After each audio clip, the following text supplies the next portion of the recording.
Hello mga kamag-anak, for today's video, pag-usapan natin si Jeremiah Ong bilang TikToker. Napapansin nyo ba na bawat post ni Jeremiah Ong sa TikTok ay umaabot ito ng milyon likes at views, kahit ilang buwan di mag-upload basta pag nag-post ito dami pere nakakakita, daig pa niya ibang artista sa GMA7 at ABS-CBN at pati na rin ang ibang vlogger at content creator. Kung papisokan ni Jeremiah Ong ang showbiz seger daw ako na may paglalagyan ito sa showbiz.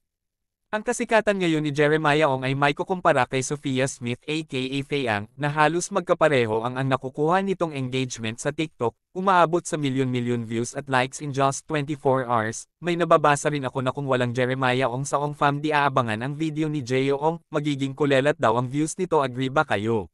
Kayo guys, tatanungin ko kayo, papanoorin nyo pa rin ba ang vlog ng Ong Fam kung wala si Jeremiah at Dam Eng? Comment down your sagot.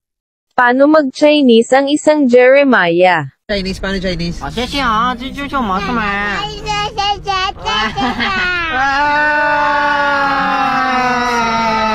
谢谢啊，这么请客气啊，这个我干嘛这样啊？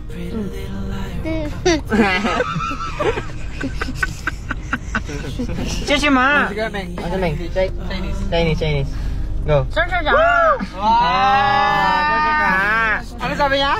Suka na! Ni hao! Ni hao, ano yan? Liempo, manok? Di ba?